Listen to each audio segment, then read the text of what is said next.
Hi, feeling all nostalgic this morning because today is May the 17th and it would have been Mom's 93rd birthday.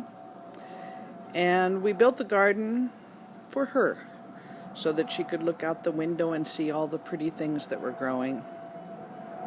So this is the shade garden, and we're going to do a quick tour here and show you what's going on May the 17th. Walk down here, not trying to trip on the porch. You can see my little sedum garden that my friend Ruth built for me. And you can also see that the squirrels are making a mess of it. I don't know, I'm going to have to talk to her about this because they keep digging everything up. These things don't have very big roots. Look at that. It's just all grossed out here. Well, the ones in the pot's doing okay anyway. And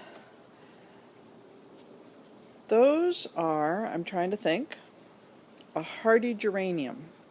And they do spread. You can see that they've gone across on quite a clump. But they're very, very easy to pull out, so that's okay. Ferns, you can see, have totally unfurled. If you've been following me on Twitter, you know that we trimmed them all the way down. Beautiful stand of what's going to be orange crocosmia there. And there's Dr. Rupel in the background, all in bloom. Going to walk through the mosaic garden here and have a look, try to miss Dad's hose he's got out. And into a wee bit of sunshine. That's kind of nice. Bird bath. Beautiful, beautiful columbines this year. They are outdoing themselves. Look at those puppies. They are a wide variety of colors this year. These plants reseed themselves and they cross-pollinate themselves. So every year, something's a little bit different. As you can see, look at these beautiful pink ones down here. Aren't those gorgeous? And the ones above them, those are called Mad Hatties. I think I told you that last summer. Look at the spurs on this one. Look at the length of that. Isn't that something? Just incredible. And they're tall. They're taller than my waist, which is kind of unusual. Well, here's one that fell over with the rain here. All the way, I'll have to get something to stake it up because it's clear across the path. And then, if we look at, let me back up. Well, I'll get on the other side because we're facing the sunshine. But you can see that the mock orange is beginning to bloom. Look at those. It's just a solid sea. Well, some more of the crocosmias over here. These pretty pink ones down here. Aren't those lovely? Purple ones. More pink. Okay, so now I'm going to swing around here.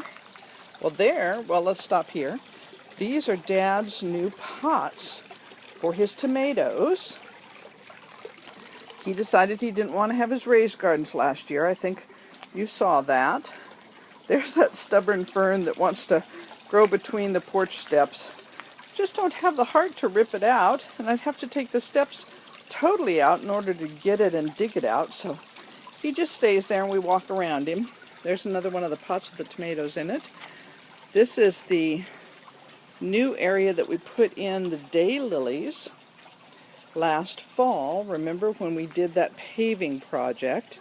They've got some sweet peas mixed in that are going to crawl up the wall. And there's some more columbines there. And then our paving area, see, it stayed very, very nice. It's got quite a bit of sunflowers on it that need to be blown off, but it's doing okay. And look at the daylily bed. It is going to be a profusion of blooms this year. Really, really, really nice. And now we'll swing back here and we will look at the mock orange and the wisteria. See how nicely It has leafed out this year, and it was just full of blooms. Once again, if you follow me on Twitter, you've seen lots and lots of pictures of it in blooms. The blooms were as long as my forearm. They were just gorgeous. And it'll have a second bloom later on in the summer. Sun is definitely coming out. The peonies behind the pond are just starting to bloom, but the ones down at the end of the yard are already in bloom, so we'll walk down that way and have a look. Oh, but before we go that far, remember the corkscrew willow? Look at how much it has grown. It's taller than the two-story building that is behind us, that is the storage unit. And then, if I pan this way a little bit, you'll see the second one that I planted. And the reason being is I want to cover up that storage building over there. And geez, oh geez, we're doing a good job of it, aren't we? And if we go over this way a little bit, you can see the tall lilac that's behind the wisteria there. It was in bloom with really deep purple blooms when the wisteria was in bloom with its lighter blooms. It was really, really pretty. Okay, let's go back this way now. Wander down here and try not to step on the hoses. We're going to get new hoses for Dad this year. He's having difficulty with these really big, heavy ones, and we're going to try some of those that retract on themselves, and I'll keep you guys posted as to whether those really work or not.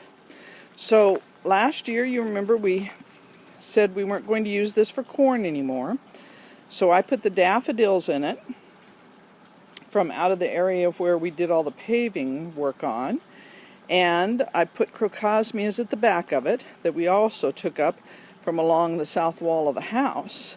So this came up really nice with the daffodils, and I picked some.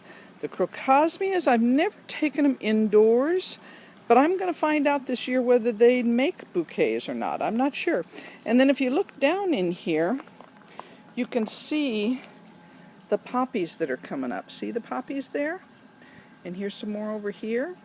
So my red poppies didn't get totally horribly, disfigured, and they're going to come up, and we're going to have poppies in here, which will be really pretty too.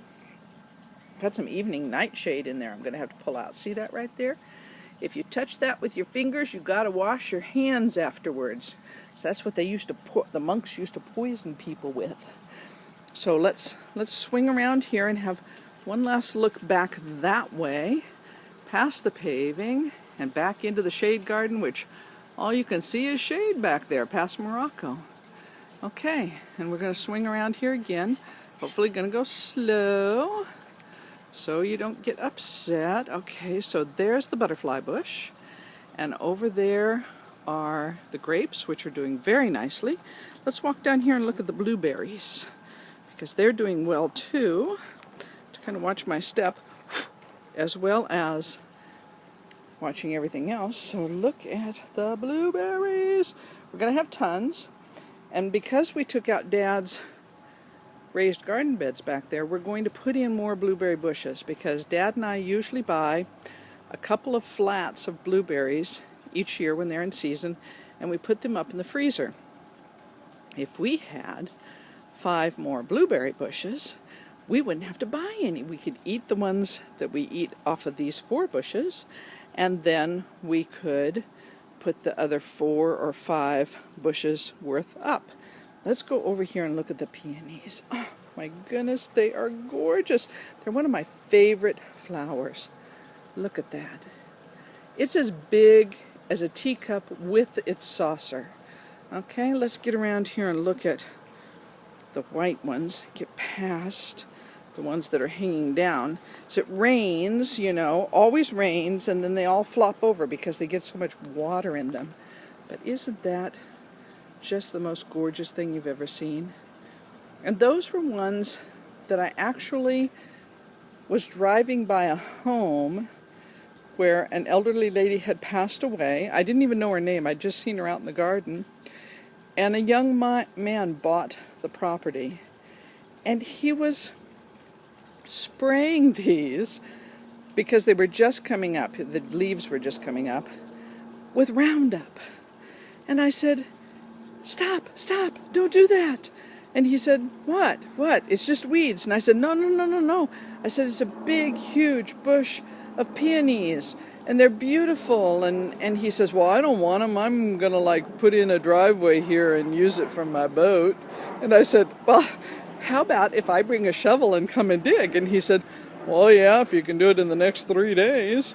So Angie, my friend, and I went back there, and we dug until we literally broke 2 shovels. These were such old variety and had been there so long that they literally had roots and bulbs that went down and down and down and down.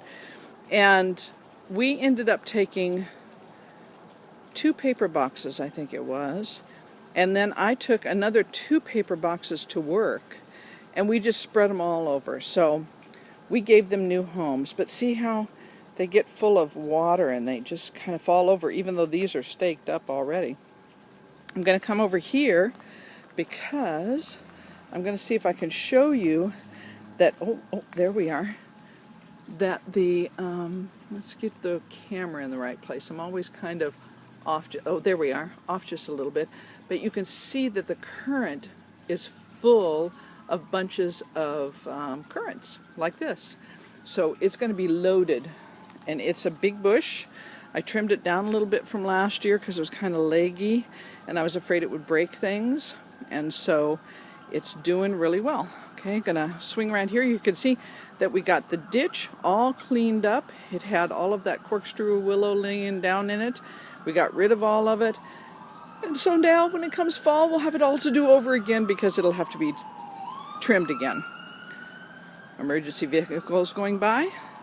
Let's walk over here and see if we can get a picture of what the grapes look like.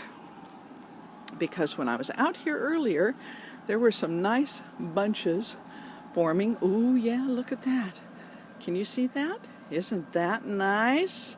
Got those all over the place. So we're going to have a nice bunch of grapes too. It was an early spring. And so there's a lot going on out here already that doesn't normally happen this early. Okay, going to walk back this way through the blueberries again. I'm going to take you down here to show you my other bed on the other side of the walkway, because what I did is I put in some glads here. I love glads in the house because they bloom all the way up to the top. I also rescued some Asiatic irises, or not irises, lilies, from Kathleen's garden because her husband was tearing out a whole bunch of stuff to make room for roses. He's decided he wants roses. And so you can see that I put in some glads.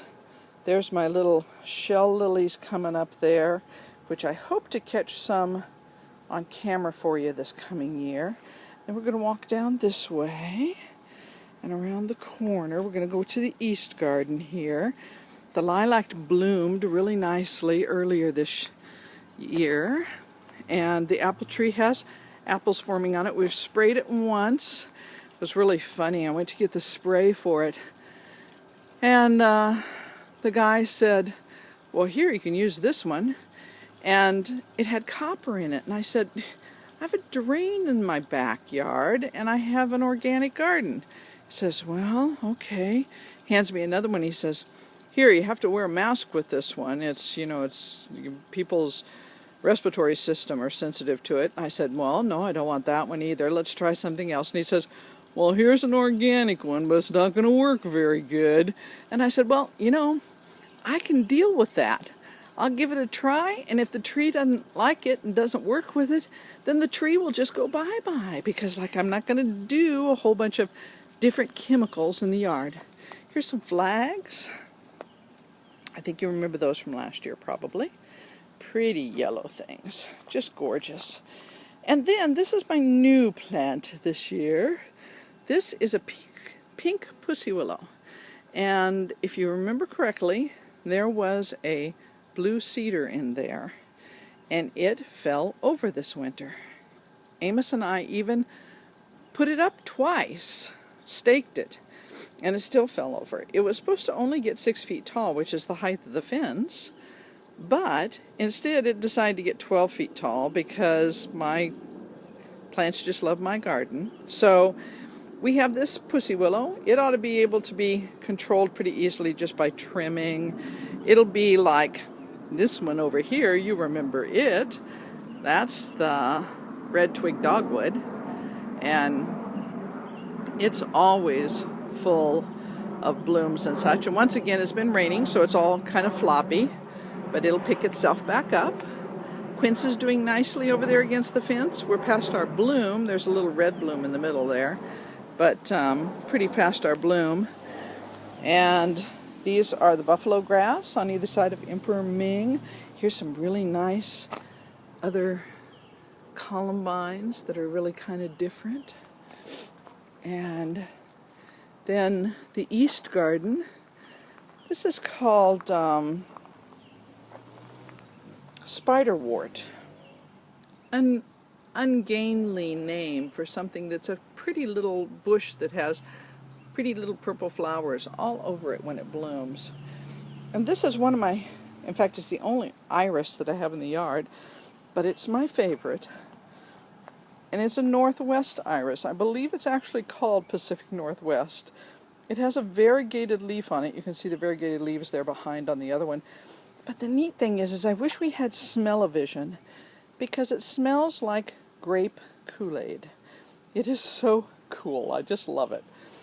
And I cut back the clerodendron quite a bit because it was getting really very umbrella and very tall, and it had some dead wood on it because of the different hot, cold things that we'd had going on, really shifting quickly and therefore not doing too well.